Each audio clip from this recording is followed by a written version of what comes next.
దేవుని బిడ్డలారా, ప్రభువైన యేసయ్య నామములో హృదయాంతరంగం నుంచి మీకు శుభవందనాలండి.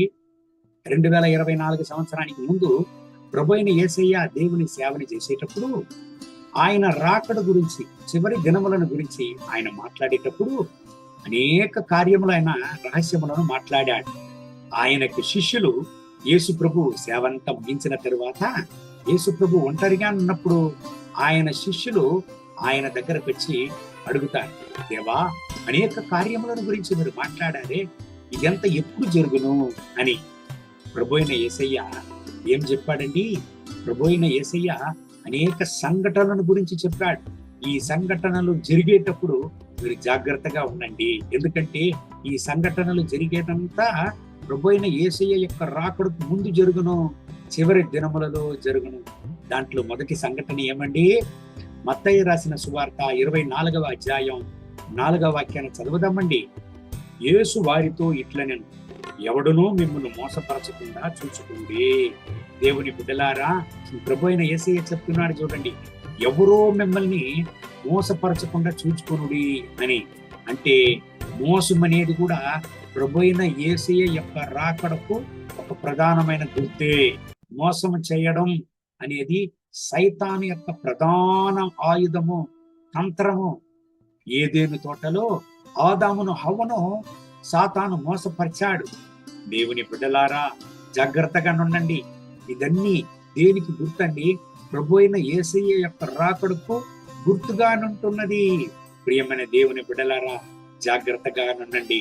1 పేతురు 5:8 చెప్తుంది చూడండి, సాతాను గర్జించు సింహం వలె ఎవరిని మృంగుదమా అని వెతుకుతాడంట.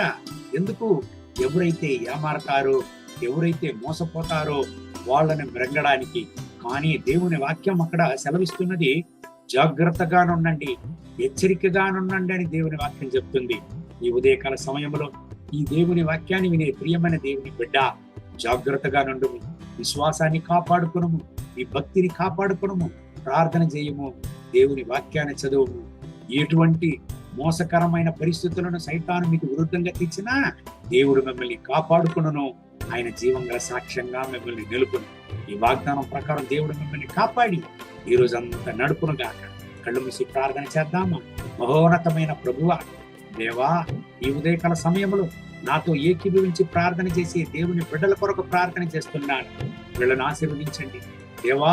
సాతాను ఎటువంటి యొక్క మోసమైనటువంటి పరిస్థితులు తెచ్చినా ఈ బిడ్డల్ని కాపాడండి. సాతాను ఎటువంటి మోసకరమైనటువంటి వంచక తంత్రాలను తెచ్చినా ఈ బిడ్డలు పడిపోకుండా కాపాడండి.